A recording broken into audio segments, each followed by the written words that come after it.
Welcome to The Onion Peel, a show where we get real, raw, and honest about life. It's a space where authenticity lives and hope resides.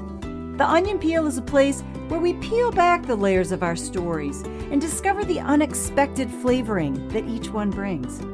Hey guys, I'm your host and semi-crazy Christian, Angela McConnell. I'm a middle-aged mom of 5 with a dead husband, and I've been through some shit in my life. Now, I'm on a mission to bring hope to the world. So join me as we journey through this onion and find hope in the tears. You ready to peel this thing?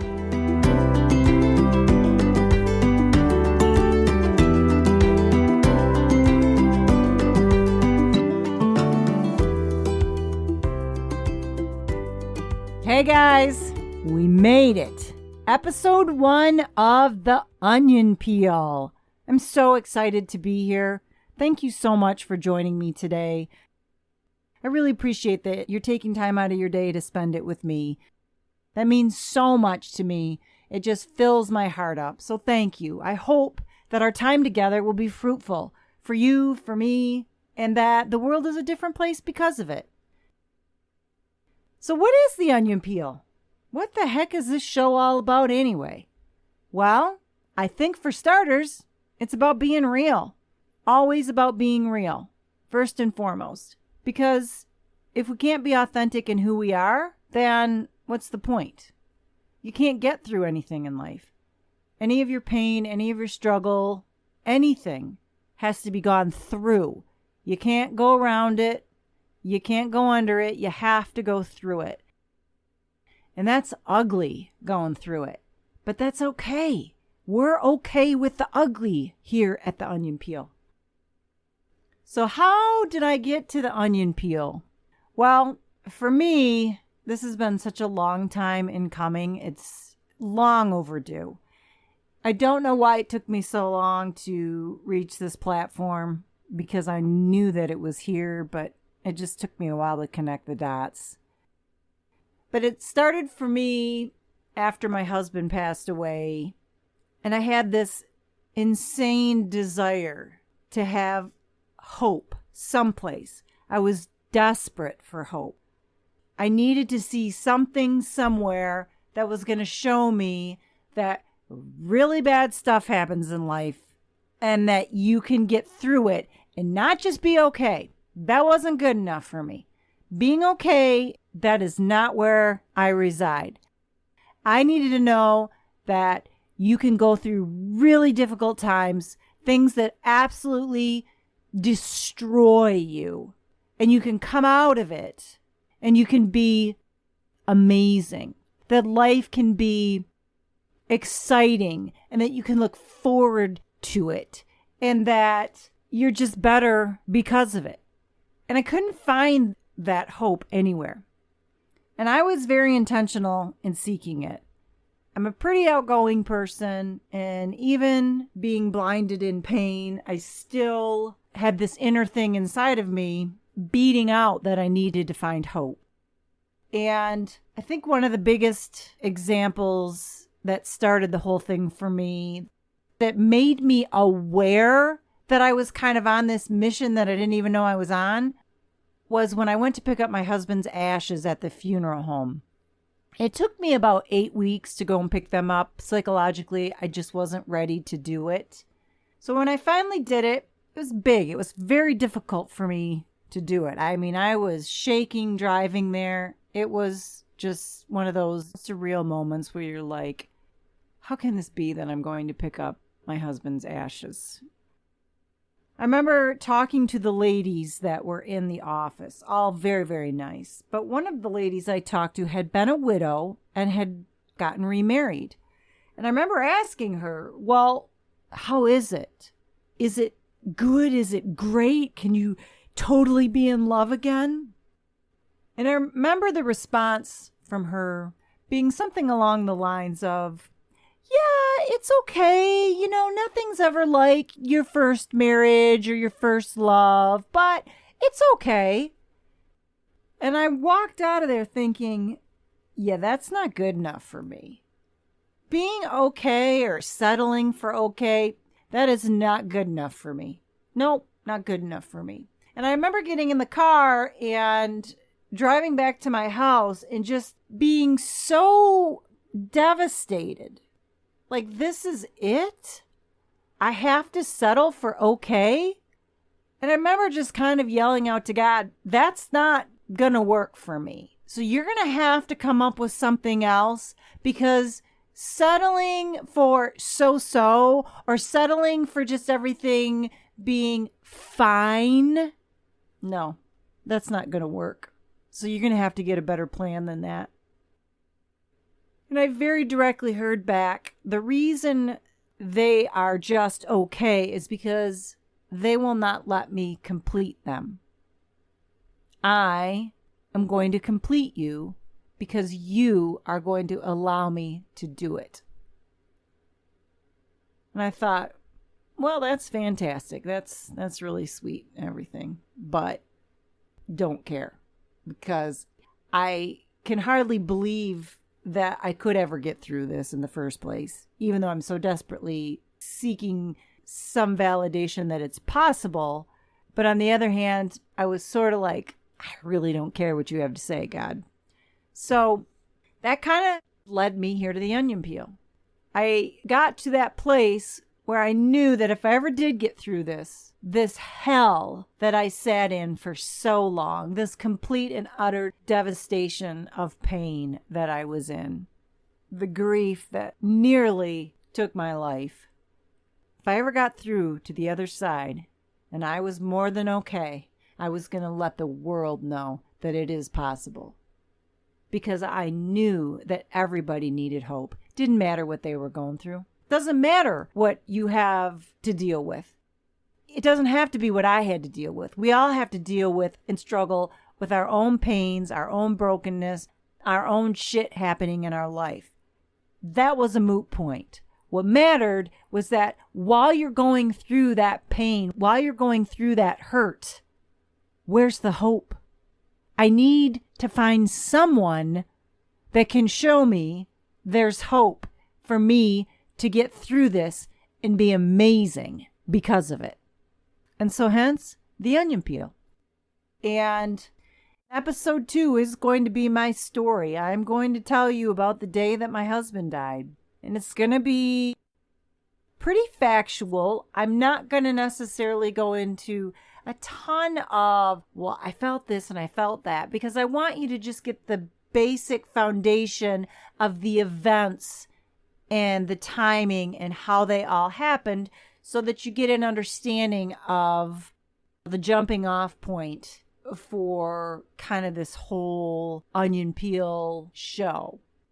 And it all started on June 24th, 2013. So that'll be episode 2, is when I kind of get into my story. You know, I've had people say to me, why would you ever want to expose yourself to the world like that? Why are you going to tell intimate details of a painful time in your life and allow yourself to be vulnerable?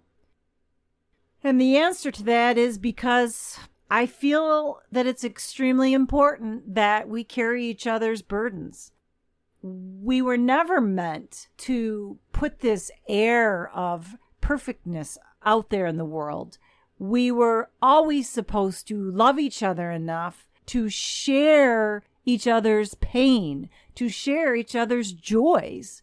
But our society isn't necessarily like that now, with the way social media is and everybody putting on this air that everything's perfect all the time. And we all know that it's not. And it's okay that you're hurting, and you shouldn't be alone in your hurting. And you should be free to not be judged in the ugliness of your pain, because you're trying to process what hurts. You're trying to figure out why something is bothering you. You're trying to figure out how the dots all connect in your life, from the time you were a child to where you are now, and why you look at things a certain way. That's all processing. And we have to do that. We do it in different ways. Some of us are outward processors. I'm an outward processor, obviously. Some of us are inward processors. Some of us do it very quickly. Some of us take a long time. Hey, whatever your speed, however you want to do it, that's fine. But just know that you don't need to do it by yourself. And that you are beautiful in how you are made. You were made perfectly. And so it's okay that there's some ugly coming out. And you're certainly not going to be judged by me, nor should you by anybody because you've made mistakes in your life, or because you didn't do something the right way, or because you hurt someone. Listen, you've heard the saying, hurting people hurt people.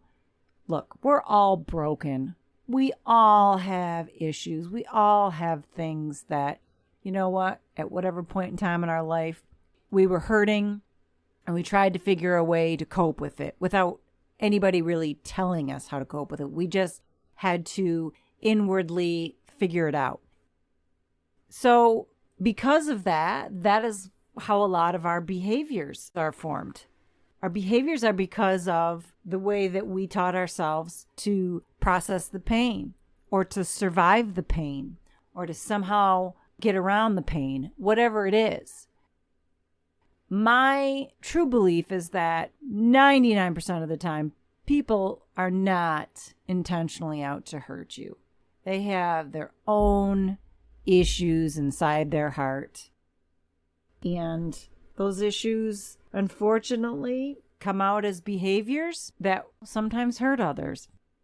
But that was not what the intent was, by any stretch. So there we are, The Onion Peel. It's a show about being authentic. It's a show about being hopeful. It's a show where there's no judgment. It's a show about sharing vulnerabilities. It's a show where it's just meant to be okay in who you are. And that is way more than good enough, especially with God. Who you are is perfect. It's just perfect. Exactly the way you are, it's perfect. Going forward, we're going to dive into some hard things. I'm going to share the day that my husband committed suicide. Pretty shocking moment in my life because I had no forewarning. My husband did not have any signs of depression. He was not on any medication. He had not been going to see a therapist. He had not shared any feelings of wishing that he were no longer here. It was literally one of those situations that it was like somebody flipped a switch and I just was completely clueless. Now that's a whole nother episode to talk about, obviously. But all I'm saying is that I did not have any warning signs. Looking back, there were warning signs. But at the time that it happened, not a clue. I didn't see any of it coming. It was such a shock to me. And you need to understand for me that my husband was the love of my life. He was the most incredible man, and he taught me so much about what love really looks like. How love without strings exists, and how to have that kind of love in a relationship. He was a very beautiful soul, but he was a very troubled soul too. That's going to be episode 2. The day that my husband killed himself and how that affected me and my children and what progressed from there. So I hope you'll tune in next week. Thank you so much for being with me today. I hope that you guys have an incredible day. We have a choice to choose bitter or better. We can either let the things that happen to us define us in a good way or define us in a bad way, because they will define us, and that's okay. In fact, it's more than okay. It's what it should be. So in those moments when pain or joy happen, how are you going to let it form you and mold you? Are you going to allow it to make you become bitter or better? I say we choose better. So on that note, I think we're going to put this onion back in the bin for the day. Thanks so much for being with me today. I hope that you have an absolutely awesome day or night, depending on when you're listening to this, and we'll see you next time.